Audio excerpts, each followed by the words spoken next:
Boa noite, gente. Tudo bem com vocês?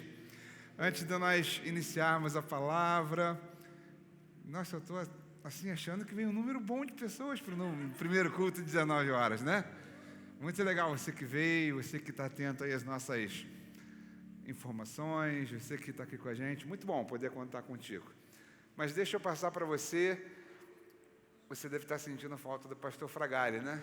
Geralmente você vem aqui aos domingos, ele está aqui ministrando, o pastor Fragale, ele está em São Paulo, ele foi ministrar na Hilson de São Paulo, foi convidado para pregar numa conferência de homens e passou lá na sexta, sábado, também hoje pregando nos cultos da igreja pela manhã, ele ficou lá abençoando aquela igreja, pede para estender a você um abraço, você que é aqui da Nova, ele ama estar aqui, ele ama estar pregando, ministrando nesse púlpito, e ele foi lá abençoar a vida de outras pessoas, e é muito bom isso, a gente poder ver que o nosso pastor está sendo abençoado, o nosso pastor está abençoando pessoas, isso é bom demais. Você diz amém? É verdade. E depois eu quero lembrar com você, né, antes da gente iniciar assim, a nossa semana que passou. Nós tivemos uma conferência, quantos estiveram aqui na conferência semana passada? Um bom número de pessoas.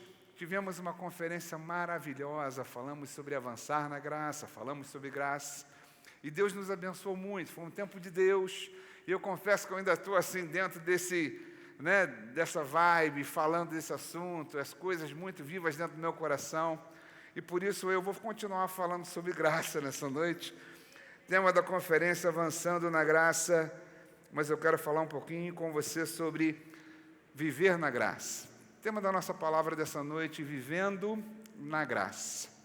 Eu queria que você que tem a sua Bíblia, eu peço que você abra a sua Bíblia na carta de 2 Pedro, capítulo 3, verso 18.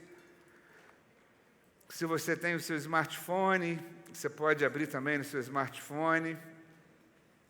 2 Pedro, capítulo 3, verso 18. Se você não tem sua Bíblia, não tem smartphone, não tem nada, vai ser projetado aqui. Fique tranquilo que você vai acompanhar. E diz assim, 2 Pedro, capítulo 3, verso 18.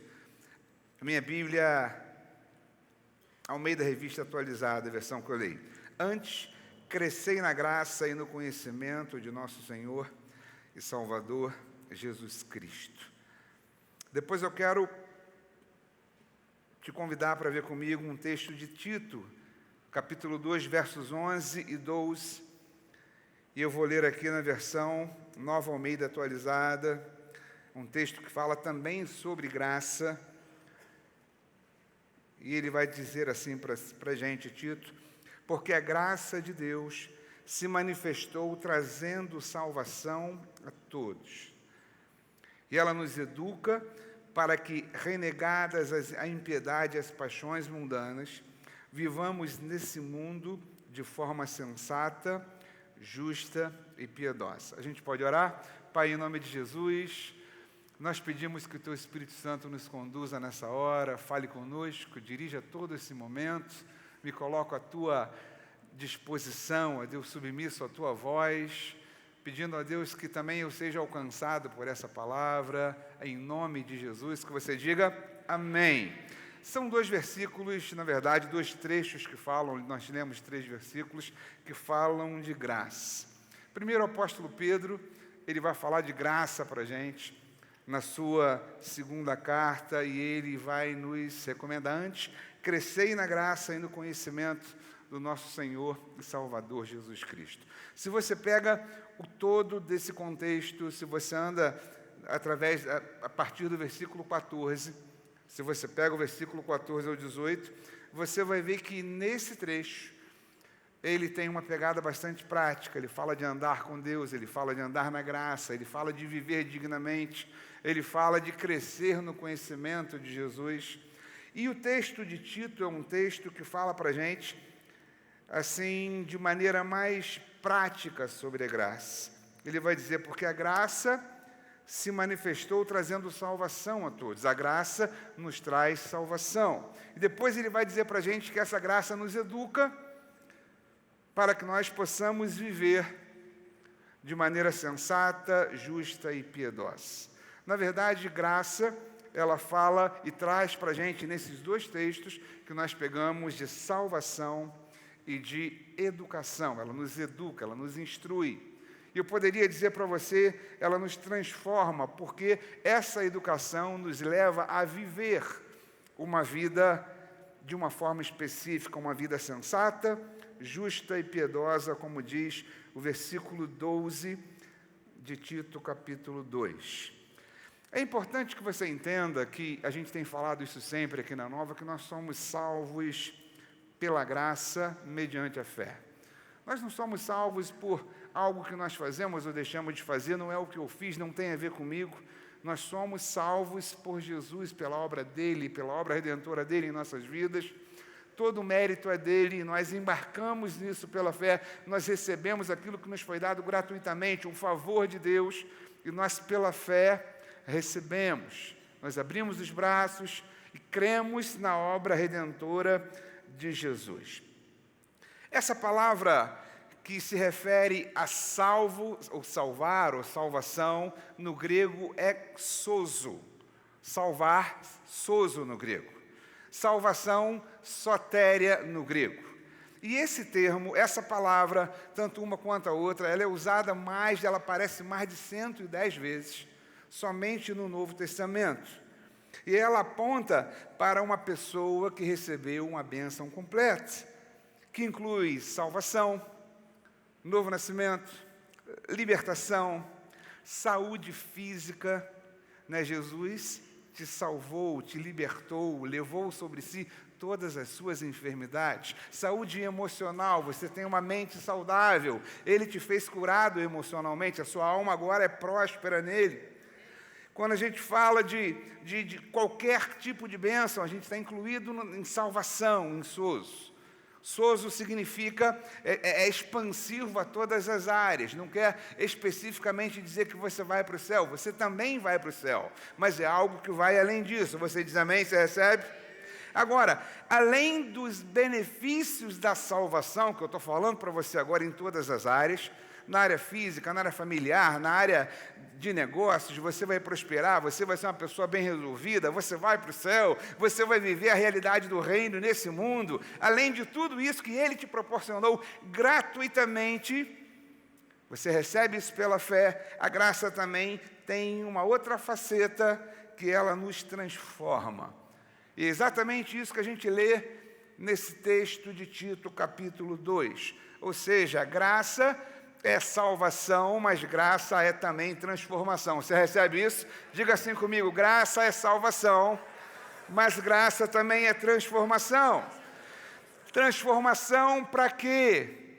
Nosso texto base de Tito, para que nós possamos viver de forma sensata, compatível à mensagem do Evangelho de Cristo. Quer dizer, a gente está falando nessa noite não de uma parte teórica da graça. Vocês já ouviram falar muito sobre isso semana passada, a gente falou sobre isso, o que é graça, como ela funciona. A gente está falando aqui hoje de vida prática, de dia a dia, de como é que eu vivo nesse ambiente da graça. A gente está falando de coisas práticas. Quando a gente olha o Evangelho de João, você vai ver a projeção disso, João capítulo 1, versos 16 e 17, estou lendo aqui na NVI, vai dizer assim: todos recebemos da sua plenitude, graça sobre graça. E ele continua: pois a lei foi dada por intermédio de Moisés. A graça e a verdade vieram por intermédio de Jesus. Quer dizer, Jesus é a personificação da graça de Deus. E ele veio ao mundo não apenas para te reconectar com Deus, não apenas para trazer salvação, ou seja, no sentido de novo nascimento, mas também para trazer transformação na tua vida. E transformação tem a ver com algo prático. Você entende isso? Diga amém.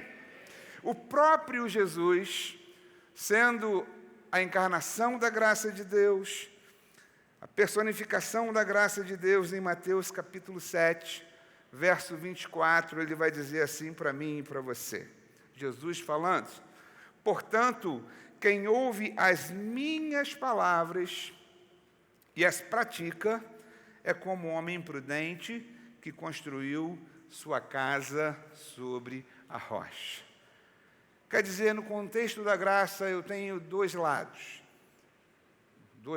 de uma mesma moeda. Eu fui alcançado por um favor que não é exatamente o que eu faço que define as coisas. Não é o que eu fiz, não é o meu merecimento, não é na minha força, não é no meu mérito. Não tem a ver com o que eu faço no sentido de, olha, eu fiz para a salvação. Mas o outro lado da moeda é que essa graça, quando nos alcança, quando me alcança, quando alcança você, ela vai se refletir em algo que Tito vai chamar aqui de nos ensinar, ou seja, nos mostrar a viver de uma forma digna, ou seja, ela traz transformação também. Então a graça é salvadora, mas ela é também transformadora. Você diz amém a isso? E Jesus traz para a gente isso. Ora, se eu apenas ouvir a palavra de Deus, está ótimo, por aí é o meu estado de excelência. Não, você precisa ouvir, você precisa aprender, ela vai te ensinar, você vai ter sua mente renovada, você vai ser transformado, e agora no seu dia a dia, na sua maneira de lidar com as mais diversas situações que você vai enfrentar no seu dia a dia, você vai enfrentar de maneira sensata, como diz Tito a gente. Uma maneira que reflita o Evangelho de Cristo, uma maneira que espelhe a graça de Deus, uma maneira que espelhe o amor de Deus. Existe uma forma. Na verdade, viver na graça é ser um reflexo do Evangelho de Cristo. E ser um reflexo do Evangelho de Cristo implica em viver esse Evangelho de forma sensata, justa e compatível à nossa nova natureza. Você pode dizer amém isso aí? Estamos indo bem? Estamos pegando? Então, a nossa pegada hoje aqui, o nosso bate-papo hoje é muito prático. É um bate-papo que vai falar assim, tudo bem, eu fui alcançado pela graça, mas aí o que eu faço agora? Como é que eu vivo agora? Como é que as coisas funcionam na minha vida? E eu, quando estava preparando essa palavra, eu comecei a notar algumas coisas. É óbvio que eu poderia ter escrito muito mais. Mas eu escrevi 10 pontos, e eu vou repartir com você hoje esses pontos. Fique tranquilo que são pontos rápidos, não é nada, senão você vai sair daqui tranquilo daqui a pouco. Né? Daqui a pouco você vai, meu Deus, que hora que vai acabar? Começou mais tarde hoje o culto, e parece que o cara dobrou o número de pontos. Né? Eram 3, passou para 5, agora são 10. Mas fique tranquilo. Né? Descanse, que Deus vai te abençoar e a gente vai entender de maneira prática. Então, eu quero te dar algumas dicas, tá bom? 10 dicas que vão te ajudar a viver na graça de maneira prática. Não é apenas um conhecimento que você precisa ter, você precisa ser, né, o próprio reflexo de Jesus. E isso acontece quando você vive essa graça no dia a dia. Muito a ver com a pregação da pastora Denise de manhã, uma pegada prática, uma pegada de você viver. Tá bom? Então, primeira coisa, primeiro ponto, deixa eu pedir uma gentileza para você, anota esses pontos. Se você não pegar nada do que eu estou falando, pelo menos se você tiver esses pontos anotados, você vai se lembrar depois, quando você for ler durante a semana, né? Eu acho que vai ser legal. Primeiro ponto, primeira dica que vai te ajudar a viver de maneira prática, mantenha-se íntegro, ou mantenha-se íntegra ao seu propósito. E eu vou usar alguns exemplos aqui. Exemplos da velha aliança, exemplos da nova aliança, mas todos esses exemplos que eu usar da antiga aliança são exemplos que passam da cruz, ok? Passam da cruz de Cristo como um modelo, e também eu vou usar junto o modelo da nova aliança. Então, mantenha-se íntegro a seu propósito. E aí, o primeiro exemplo, eu lembro de um texto de Daniel que diz assim, resolveu Daniel finalmente não se contaminar com as iguarias do rei. Daniel, capítulo 1, verso 8. Qual era o contexto? Daniel vai para a Babilônia. Daniel era um jovem, né? E a galera da Vibe, da Zoe, dá um ruhu aí para a gente ver que vocês estão aí. Ó, Daniel era um jovem. Daniel era alguém que foi levado de Judá, né, para a Babilônia para servir ao rei. Ele foi lá, né, era um menino inteligente, era um cara que foi foi lá para ajudar e servir ao rei. Só que ele tem uma sacada e ele conhecia a sua identidade, sabia de onde vinha. E ele começa a ver algumas coisas, começa a perceber algumas situações, ele fala, não, isso não é para mim. E ele então fala assim, olha, ele propõe no seu coração não se misturar, não se contaminar, não entrar em algo que não era especificamente compatível com a identidade dele. Quer dizer, Daniel conhecia a sua identidade e o seu propósito. Ele sabia de onde vinha e sabia para onde estava indo. E mesmo vivendo num ambiente na contramão, ou seja, do que ele esperava viver, ele era um jovem judeu, um cara temente a Deus. Ele chega num palácio do rei, um cara idólatra, um cara com vários costumes, ele então pede lá ao chefe dele que permitisse, olha, eu não quero me alimentar com isso, eu não quero participar disso. Ele, de alguma forma, manteve-se íntegro em seu propósito. E aí, a história de Daniel tem muito a ver comigo e com você, tem muito a ver com os jovens aqui da igreja, porque, de alguma forma, a Babilônia simboliza o mundo, né? Vamos dizer assim, e nós somos lançados no mundo, é exatamente a nossa situação. Nós convivemos em um mundo que tem princípios diferentes, que olha de forma diferente as coisas, e o que a gente precisa nesse processo? Se manter firme a palavra, se manter firme dentro do nosso propósito. Jesus teve um propósito ao vir nesse mundo, e ele se manteve fiel, se manteve íntegro a esse propósito, até o final, e por isso eu e você temos a salvação em Cristo Jesus. Jesus nos deixou um propósito, né? Ide a todo mundo, pregai o evangelho a toda criatura, fazei discípulos, quem crer e for batizado será salvo. A nova igreja tem um propósito, revelar o amor de Jesus ao mundo através da pregação da palavra, da graça e da fé.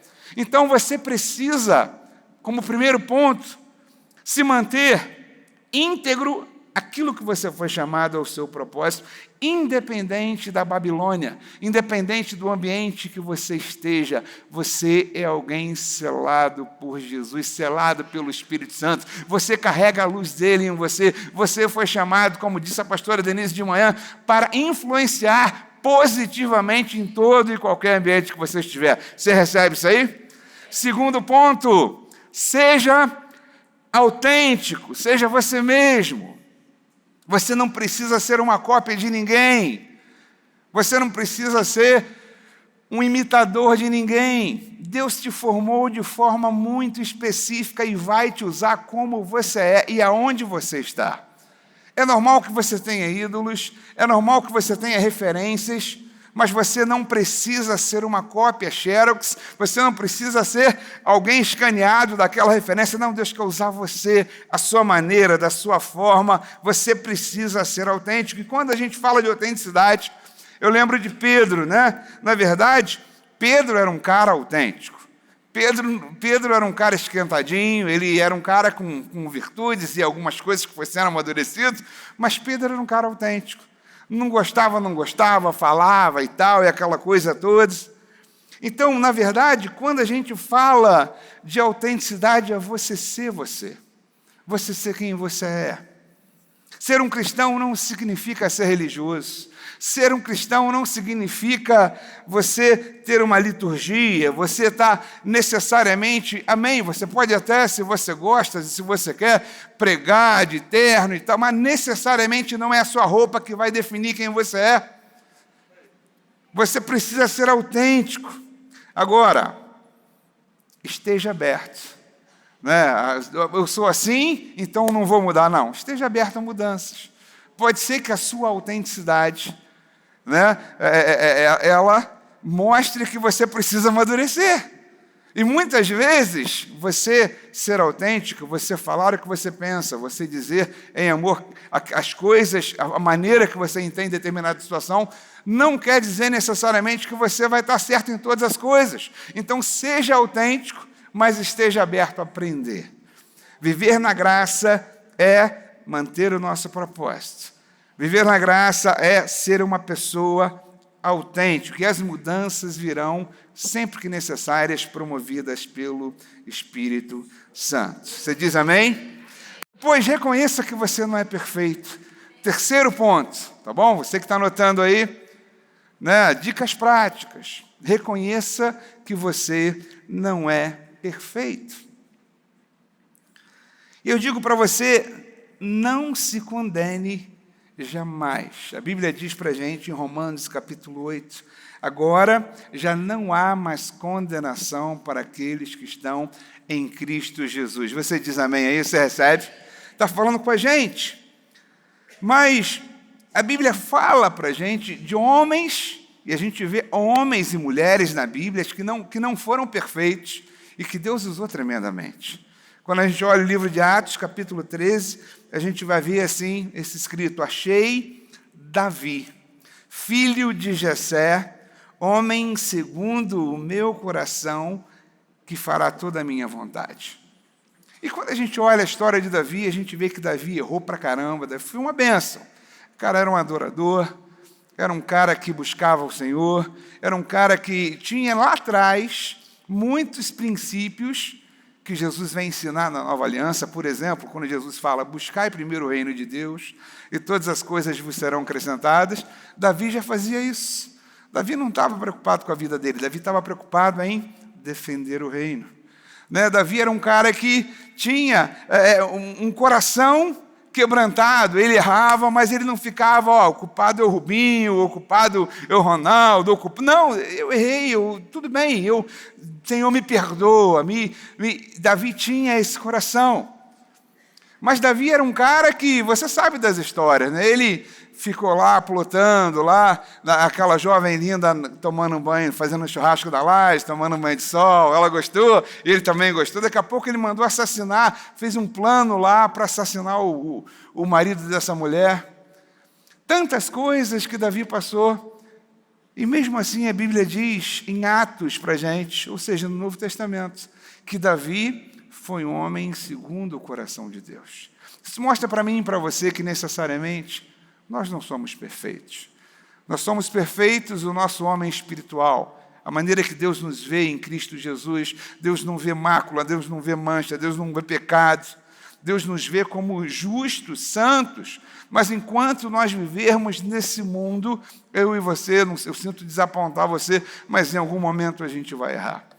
Quando a gente vê o apóstolo Pedro, que eu iniciei essa palavra lendo um trecho, um versículo de Pedro, né, Pedro falando sobre graça. Como o apóstolo Pedro, né, deu mais bola fora, né, de vez em quando ele foi, cortou a orelha do cara, depois ele, né, com os discípulos ali, ele, muitas vezes, aquele jeitão dele, de se achar o dono da verdade, quando vai e nega Jesus, deixa eu falar uma coisa para você, não se condene, não, jamais, condenação não é de Deus, condenação é algo de Satanás, do inimigo, ele vai querer lançar condenação sobre você, mas creia que Deus, Ele ama você da forma que você é. Você diz amém? Na verdade, sempre nos amou. A Bíblia vai dizer para a gente que nós, cara, estávamos completamente perdidos, por isso é graça, nós não merecíamos, mas mesmo assim, Ele nos amou e Ele nos alcançou através de sua graça. Então, perceba que você não é perfeito, nunca será perfeito. Agora, não seja esse o motivo, ou seja, a gente reconhecer isso, o motivo de você falar assim, cara, eu vou viver no erro, eu vou viver errando, eu vou viver fazendo coisas que... Por quê? Porque a Bíblia diz para a gente que a graça, lemos em Tito, não é isso? Ela nos salva e ela nos ensina para que nós tenhamos uma vida transformada e possamos viver de forma sensata ao Evangelho de Cristo. A gente não está aqui para julgar ninguém. Jesus não fez isso. Aliás, Jesus, ele foi radicalmente contra isso. Quando ele via alguém julgando outra pessoa, Jesus falava assim, cara, por favor, você está preocupado aí com um cisco no olho da outra pessoa? Cara, tu tem uma trave no teu. Olha para a tua vida, cara. Olha, se prende nas tuas mudanças. Deixa a pessoa lá que ela vai. Então a gente precisa entender isso. Eu não sou perfeito, mas estou em processo de amadurecimento e perfeição. Você pode repetir isso comigo? Diga assim: embora eu não seja perfeito, eu estou em processo de amadurecimento e perfeição. E a graça faz isso com a gente. A graça nos aperfeiçoa. Quarto item, até por conta de, às vezes, a gente errar. Quarto ponto, considere a necessidade de recomeçar. Viver na graça vai exigir isso da gente, vai trazer, é uma pegada. Considere a necessidade de recomeçar. E a gente vê que a Bíblia é uma história de recomeço. Como a Denise falou, a pastora Denise falando de manhã, que a Bíblia também fala de relacionamentos, é uma história de relacionamentos. A Bíblia é um livro que fala de recomeços. Quando a gente vê Noé, a gente vê um recomeço com a humanidade. Deus trouxe um recomeço. Quando a gente vê Abraão, ele teve que recomeçar. Saiu de lá, da terra dele, de um povo e tal, e foi para um outro lugar. Quando a gente vê Jacó e Esaú, não sei se você conhece essa história, Jacó, ele roubou lá o direito de Esaú de primogenitura, e ficou aquela coisa toda, e um querendo matar o outro e tal, e de repente eles tiveram que se reconciliar para um novo recomeço. Jesus veio para que eu e você tivesse um novo recomeço. Você diz amém? Quando a gente vê a vida do apóstolo Paulo, que se dizia o menor dos apóstolos, que era o perseguidor da igreja, porque matou a igreja de Jesus, matou cristãos, ele teve um recomeço em Jesus. Então, considere a necessidade de recomeçar. Viver na graça é a gente ter essa percepção. Às vezes, uma coisa ou outra pode não dar certo. O Joãozinho estava falando isso aqui no louvor. A gente nunca está sozinho. Às vezes, até naqueles momentos de dificuldade, momentos de que as coisas não deram certo. Espera aí, não, eu recomeço. Eu creio que Ele vai estar comigo. Então, de repente, a galera aí, de repente, você que está fazendo o Enem, você que fez o Enem e não conseguiu entrar para a faculdade que você queria, você pode recomeçar isso sem problema. De repente você errou o alvo, você vai recomeçar sem problema. De repente um concurso, um relacionamento, coisas que você começou a fazer e que você não concluiu, você pode recomeçar sem problema. E qual é a sua perspectiva? Não é uma perspectiva de condenação. Eu errei porque eu sou um fracasso. Eu errei porque eu não posso. Eu errei porque eu não consigo. Não, você consegue. Tudo pode, você pode todas as coisas naquele que fortalece, amém? Então viver na graça é estar aberto a recomeçar. Aleluia! Recomeçar não aponta necessariamente para fracasso.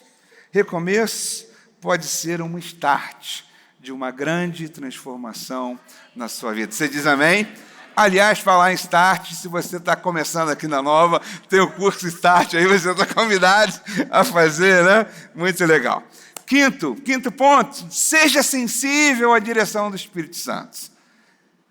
Viver na graça na prática vai exigir de nós a sensibilidade, a direção do Espírito Santo. E eu lembro de dois exemplos que eu vou citar para você. Primeiro, um cara chamado Neemias. Neemias foi um cara que viveu lá na Antiga Aliança. O templo havia sido destruído de Jerusalém.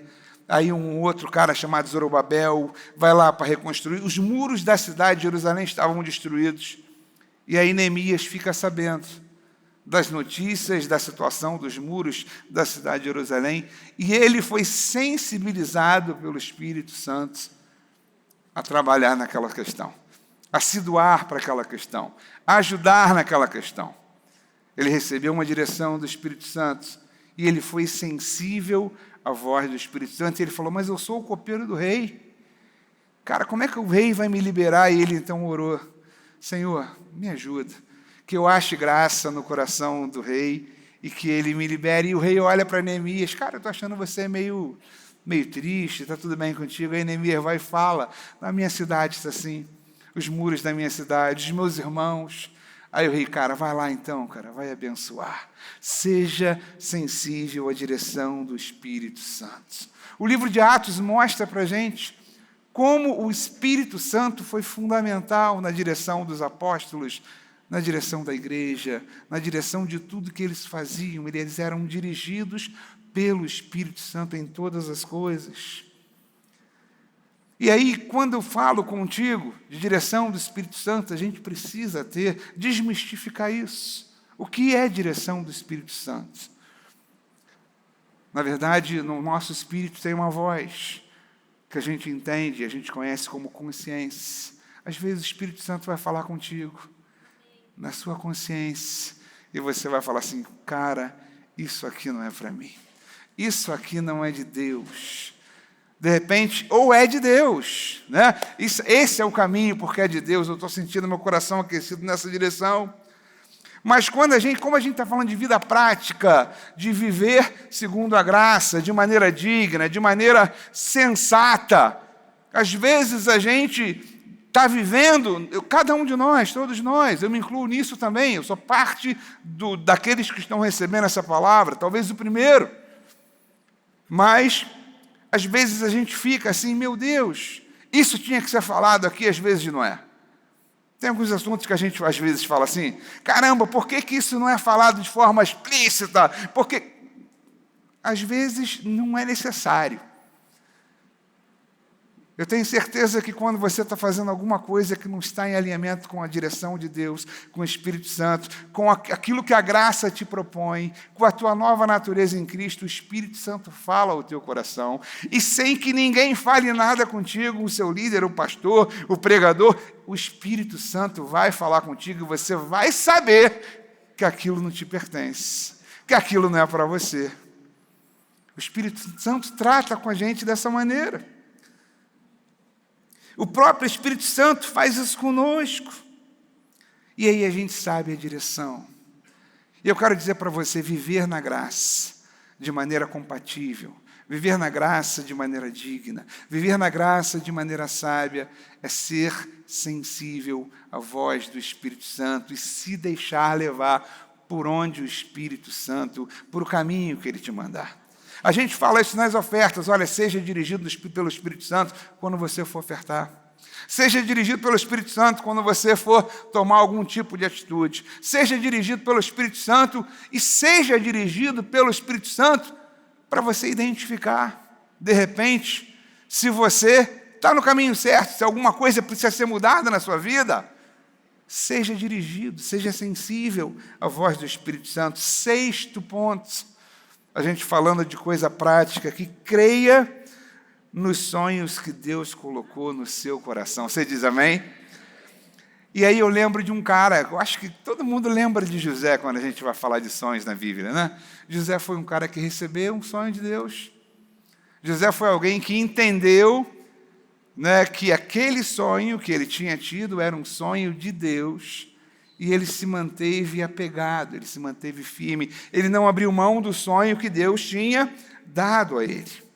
E quando a gente vê a história de José, a gente vê um desfecho feliz, porque ele se manteve íntegro, ele se manteve fiel ao seu propósito, ele se manteve na direção do Espírito Santo, e ele então viu a bênção de Deus chegar à vida dele. Algumas pessoas vão dizer, cara, você já teve algum sonho? Eu não sou uma pessoa que vivo tendo sonhos. Você deve conhecer pessoas que têm sonhos assim rotineiramente, né? Eu tenho sonhos, eu nem sei o que eu sonho. Às vezes eu acordo de madrugada, não sei se já aconteceu contigo, cara, sonhei com um negócio, às vezes se eu não anotar de madrugada, chega de manhã, eu não lembro mais. Eu não sei se isso é normal, né? Eu não sei, mas eu sou um cara de poucos, eu sonho pouco. Né? Às vezes, quando eu sonho alguma coisa assim, eu até levanto e anoto. Mas tem pessoas que sonham muito. Tem pessoas que Deus deu assim uma sensibilidade, sabe, que sonham, que têm muitos sonhos e compartilham sonhos e aquela coisa toda. E o respeito não acontece comigo, e o respeito, eu não posso falar que a pessoa não sonhou, que sonhou, e o respeito muito, só não acontece comigo.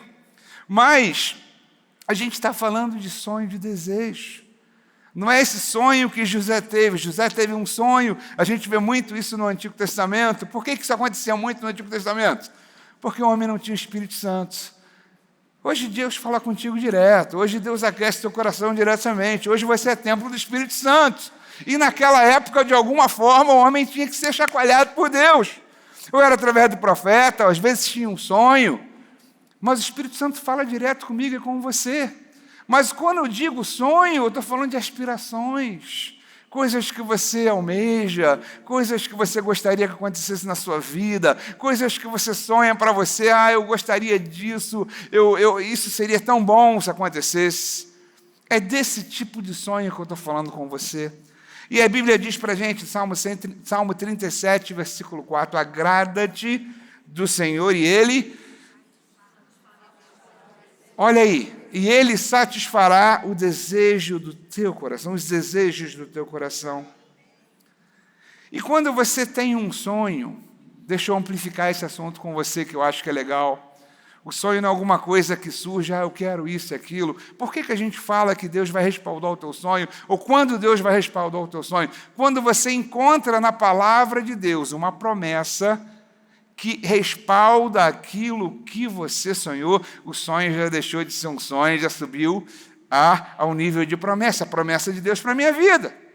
E agora, quando você vem para a nova aliança, quando você percebe a obra redentora de Jesus através da salvação, através da graça, isso faz parte do sozo, você foi feito nova criatura, e aí você agora já subiu mais um degrau, ou seja, o que era promessa para você passou a ser herança. É por isso que o apóstolo Paulo vai falar para a gente, através da carta de Coríntios, quantas são as promessas de Deus, todas nós temos nele o sim e o amém. Deixa eu falar uma coisa para você, você é herdeiro de Deus, você é herdeira de Deus. Isso alegra o teu coração? A gente pode aplaudir ao Senhor por isso? Deus é bom. Aleluia. 7.7, para a gente viver na graça, na prática, né? Coisas da prática, assim. Confie na provisão do Pai. Duda falou sobre isso. No momento da oferta, confie na provisão. Não tenha medo. Voltando lá na Babilônia, a gente vê a história daqueles 3 jovens, né? Sadraque, Mesaque e Abednego. Eles foram lançados numa fornalha de fogo. E eles não retrocederam no seu propósito. Primeiro item, se mantiveram firmes, se mantiveram fiéis. Mas a situação daqueles 3 jovens é uma situação interessante, porque Deus não escolheu livrá-los da fornalha, mas Deus escolheu livrá-los na fornalha. E aquele livramento se repercutiu de uma forma tão grande, aquele rei, que agora o Deus daqueles 3 jovens, o nosso Deus, ele foi exaltado naquele tempo, na Babilônia, por causa do livramento que aqueles jovens tiveram. Então disse, né, o texto aqui, um texto, Nabucodonosor vai dizer assim, louvado seja o Deus, depois de tudo, né, depois que eles saem da fornalha ardente, sem se queimar, sem estar com o cabelo chamuscado, sem estar com cheiro de fumaça, o cara falou assim, Nabucodonosor, louvado seja o Deus de Sadraque, Mesaque e Abednego, que enviou o seu anjo e os livrou. Eles confiaram, diga confiaram. Eles confiaram nele, desafiaram a ordem do rei, preferindo abrir mão de suas próprias vidas do que prestar culto e adorar a outros deuses que não fosse o Deus de Israel. Os caras confiaram em Deus.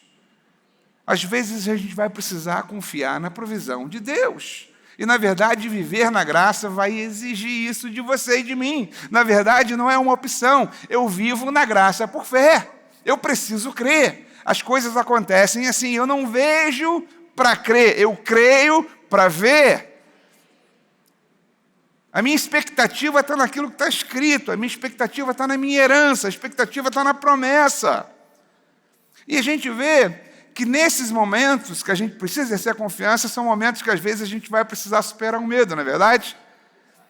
O medo vem, não tem jeito. Não tem como a gente dizer, eu não tenho medo. Não, o medo é natural do ser humano, do homem. Na verdade, é uma atitude de defesa, é um reflexo de defesa. Ele me protege, ele te protege.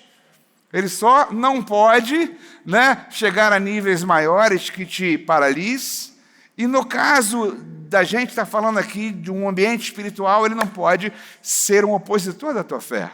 A gente está falando de confiança. E aí, quando eu olho um cara chamado Josué, Moisés morreu, aí Josué, cara, o que eu vou fazer agora? Eu vou ter que entrar com esse povo na terra de Canaã, vou ter que entrar com esse povo na terra prometida. Moisés, ele foi criado lá no palácio de Faraó para ser um general, para ser um cara de liderança. Eu sou filho de escravo, neto de escravo. Eu era um ajudador dele. Deus faz Josué. Cara, não tenha medo. Assim como fui com Moisés, eu serei contigo. Há provisão no Senhor para a sua vida. Você diz amém? Quando a gente olha Jesus falando para mim e para você, ele fala assim, não precisa ter medo, a provisão existe para você. E quando o medo chegar, Rubinho, ele diz assim, olha, eis que estarei contigo todos os dias, até a consumação dos séculos. Eu estou com vocês. Eu não sou mais simplesmente o Ebenezer, ou seja, até aqui Deus me ajudou, mas Ele agora é Deus conosco, hoje, ontem e sempre. Eu posso crer nessa palavra e declarar, eu estou com Deus, Ele vai estar comigo, Ele vai me abençoar. Eu não estou sozinho. Viver na graça é confiar na provisão. É colocar a nossa crença em prática. 8º item, 8º ponto, viver na graça. Estou chegando, hein? 10, faltam 8, Já estamos lá quase. Aproprie-se de sua nova identidade em Cristo. Viva a sua nova identidade em Cristo. Você pode dizer amém? Cara, Deus te criou a sua imagem e semelhança. Você é a imagem e semelhança de Deus, homem e mulher. Eu e você, nós fomos criados à imagem e semelhança de Deus. Nós perdemos essa conexão quando o homem pecou, mas em Cristo Jesus, no momento que Cristo Jesus pagou o preço da nossa condenação, no momento em que Cristo Jesus nos redimiu, perdoou nossos pecados e agora nos conectou com Deus, no momento em que nós agora passamos a ser uma nova criatura, passamos pelo novo nascimento, eu agora tenho uma nova identidade. E a Bíblia diz para a gente, em 1 João, capítulo 4, verso 17, assim como Ele é, nós somos nesse mundo. Você diz amém?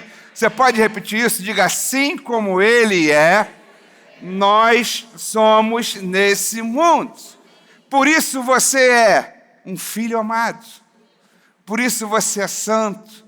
Por isso você é justo, por isso você é herdeiro das promessas de Deus, por isso Ele te fez próspero, por isso você é curado, por isso você foi feito mais que vencedor, por isso você é templo do Espírito Santo, o próprio Espírito de Deus habita em você, você é a habitação do Espírito Santo. Você, portanto, tem uma nova identidade, queridos. Apesar disso, em que pese a gente saber de todas essas questões, e a gente sabe de tudo isso, a gente fala isso na igreja, você escuta isso aqui, você escuta isso no college, você escuta isso no start, você escuta isso em quase todos os ambientes da igreja. Mas apesar disso, muitas pessoas que vivem na nova aliança, pessoas que foram alcançadas pela graça de Deus, pessoas que nasceram de novo, ainda andam debaixo de um sentimento de opressão, de baixa estima, de menos-valia, não acreditam em si mesmo. Eu não sei se você lembra quando os 10 espias voltaram da terra de Canaã, foram 12 lançados, E vieram os 10 e mais Josué e Caleb. Josué e Caleb, não, o Senhor vai nos dar terra, a terra é boa, mana leite e mel, é exatamente aquilo que o Senhor prometeu. E os caras agora, aqueles 10, chegam para Moisés e falam, Moisés, a terra é realmente boa, cara, mas os caras são fortes demais. Eles têm fortalezas. Nós éramos como gafanhotos diante daquelas pessoas, diante daqueles homens. Olha como os caras se fiam. E não pense você, querido, que hoje na Nova Aliança, muitas pessoas da igreja não vivem esse drama e se vivem assim. Cara, você é mais que vencedor em Cristo, você é mais que vencedor em Cristo. Deus te chamou para dar certo, você diz amém? Você pode, quando as circunstâncias disserem a você, não dá, Deus diz, dá. Porque você tem o Deus dos impossíveis. Você tem o Deus que faz as coisas acontecer contigo. Então, para andar na fé de maneira prática, eu preciso viver a minha nova identidade. Eu não posso abrir mão disso. Repita comigo assim: eu sou o que a Bíblia diz que eu sou. Eu posso o que a Bíblia diz que eu posso. Eu tenho o que a Bíblia diz que eu tenho. Nono item, pessoal. Cuide de seus relacionamentos. Cuide dos seus relacionamentos.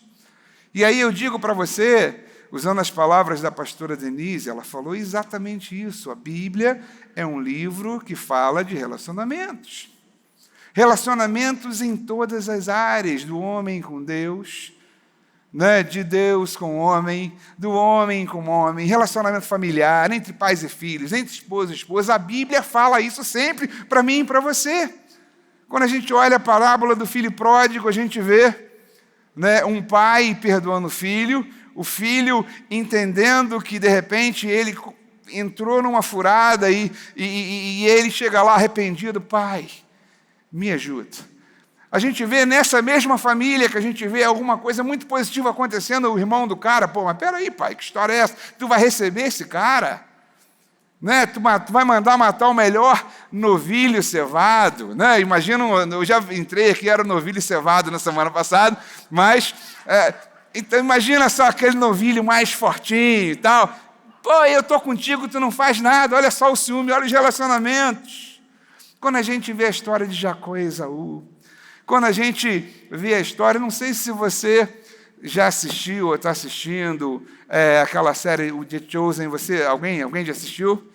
E aí tem um episódio muito legal, a gente vê Mateus e o pai de Mateus, eles estavam numa diferença muito grande. Mateus era um cobrador de impostos, o pai não aceitava aquilo, eles pararam de se falar, eles pararam de se relacionar, mas aí chega em um determinado episódio, eles se conectam novamente, a harmonia volta, na verdade houve perdão, e a Bíblia fala para a gente sobre isso. A Bíblia vai falar para a gente de amizade. Quando eu olho para o Leandro, a Bíblia fala para mim: cara, existe lá entre outros, né? A história de Davi com Jonatas. A gente fala que a alma de Davi, né? Houve uma compatibilidade. A gente vê a Bíblia falando, o apóstolo Paulo, em especial, vai falar: maridos, tratem a sua esposa dessa forma. Esposa, tratem o seu marido dessa forma. Pais, tratem os seus filhos assim. Filhos, tratem os seus pais assim.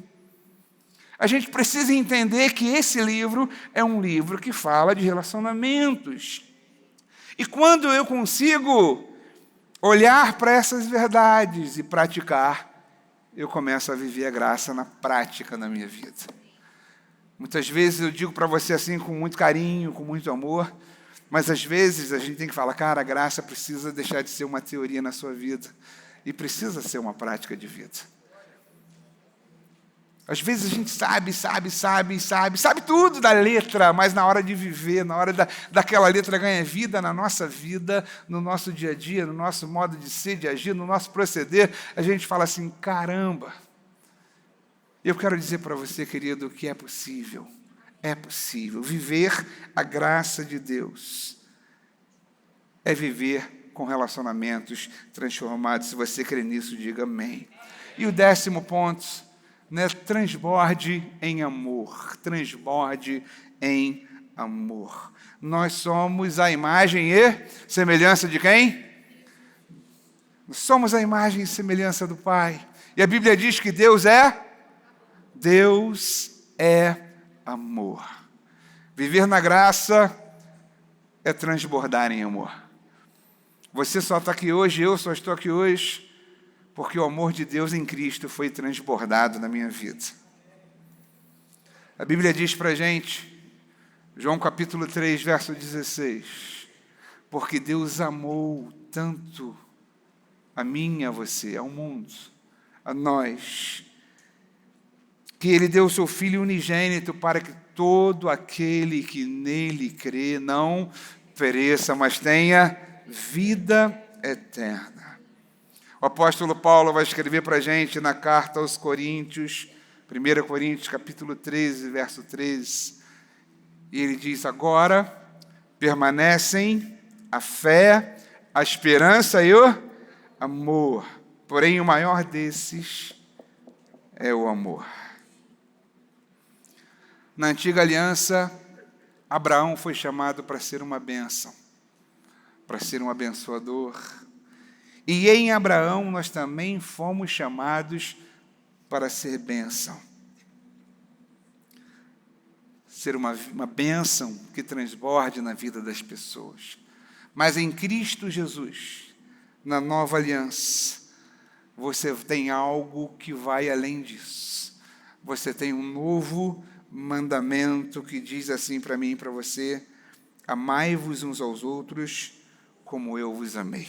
João capítulo 13, verso 34. Amai-vos uns aos outros como eu vos amei. Não há forma, não há maneira, não há um jeito de você viver a graça na prática, sem que da sua vida transborde o amor de Deus. Você não foi alcançado para reter o amor de Deus. Você foi alcançado para transbordar o amor de Deus. As pessoas precisam olhar para você e precisam ver o amor. Você não foi chamado para condenar, você não foi chamado para julgar, você foi chamado para amar. Jesus, ele cancela, né? Ele coloca o seu mandamento como um novo mandamento para a nova aliança. Ele tira tudo que se relacionava à condenação, tudo que apontava para o erro dos outros, que apontava do erro do homem. Ele fala: amem uns aos outros. Esse é o novo e é o mandamento da nova aliança. Amem uns aos outros. Ou seja, transborde em amor. Você só vai viver a graça de Deus na prática se você for alguém que transborde em amor. Você está entendendo isso? É possível, Jorge, ter um encontro com Jesus, ter um novo nascimento e não viver a vida na prática uma vida de graça? Com certeza. Com certeza. Algumas vezes eu já saí fora disso. Algumas vezes eu, e talvez você, já tenha retrocedido a lei e ao invés de amar, a gente condenou. Ao invés de amar e abraçar, eu o julguei. Ao invés de amar e abraçar, eu não olhei como Jesus olharia determinada situação. Viver na graça, na prática, é transbordar em amor de Deus, crendo que as mudanças vão acontecer, não pelo esforço do pastor que está aqui, do pastor Fragalho, da pastora Denise, ou do pastor Duda. Não. Quem convence o homem das mudanças é o Espírito Santo. E quem nos dá força para mudar é o Espírito Santo. Durante toda uma antiga aliança, o homem tentou mudar e não conseguiu. Ficou provada na antiga aliança a incapacidade do homem em mudar, em se auto-justificar, em se restaurar a si mesmo. E às vezes a gente, na nova aliança, eu olho para o meu irmão, eu olho para a minha irmã, eu olho para o outro e falo: cara, deixa eu dizer para você, ao invés de você apontar, ame. Ao invés de você condenar, ame. Ao invés de você julgar, ame. Traga para perto. Peça ao Espírito Santo: Espírito Santo, eu não consigo fazer essa obra, mas eu sei que tu podes fazer isso. Eu sei que as coisas podem mudar. Eu quero te trazer essa perspectiva de vida prática. Durante essa semana, exercite isso. Não basta apenas você conhecer. Estão lembrados lá do texto que nós lemos no início? A salvação, a graça nos trouxe salvação. E a graça nos educa para que nós possamos viver de maneira sensata e compatível com esse evangelho que nós pregamos, que é o evangelho de Cristo. Eu tenho certeza que você quer ser essa pessoa, eu tenho certeza que você quer ser desse jeito. É fácil? Absolutamente não é fácil. Eu sei que não é fácil. Mas a gente só vai ser luz do mundo e sal da terra quando a gente viver dessa forma. Pode crer nisso. Não estou exagerando, a gente só vai conseguir ser pessoas, cristãos, como Deus quer que nós sejamos, quando a gente entender que toda a teoria que a gente tem e traz e aprende, ela precisa virar vida e ganhar vida no nosso espírito, e a gente precisa viver aquilo. Existe um general, não me falha o nome, que certa vez ele disse o seguinte: as palavras convencem, mas o exemplo arrasta. Às vezes, muito melhor do que você falar, é você simplesmente ser, você agir, você, na prática, espelhar a graça de Deus na sua vida. Através desses poucos passos aqui que eu dei para vocês, a gente podia falar de muito mais coisas, mas o tempo não nos permite, e eu sei que você já deve estar olhando para o seu relógio, mas eu quero que você guarde isso. Quantos anotaram esses 10 pontos? Legal, beleza. Eu quero que alguém me ajude, então. Alguém que anotou pode vir aqui à frente para falar comigo esses 10? Vem. Ah, legal. Então, vem, Bianca. Tem microfone aí, meu irmão? Sobe aqui para ficar bem na fita.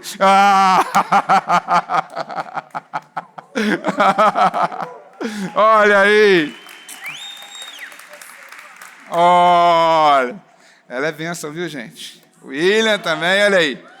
Você anotou os 10? Ah, legal. Vamos ver se você guardou.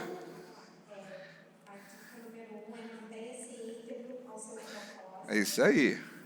2. Seja autêntico, seja você mesmo. 3. Reconheça que você não é perfeito. 4. Considere a necessidade de recomeçar. 5. Seja sensível à direção do Espírito Santo. 6. Creia nos sonhos que Deus colocou no seu coração. 7. Confie na provisão do Pai. Não tenha medo. Uau, isso, tá bem. 8. Aproprie-se da sua nova identidade em Cristo. 9. Cuide dos seus relacionamentos. Uau. 10. Transporte. A gente pode dar um forte aplauso. Espera aí, Bianca. Você vai levar uma barra de chocolate, olha aí. Ah! Deus abençoe você. Bom demais.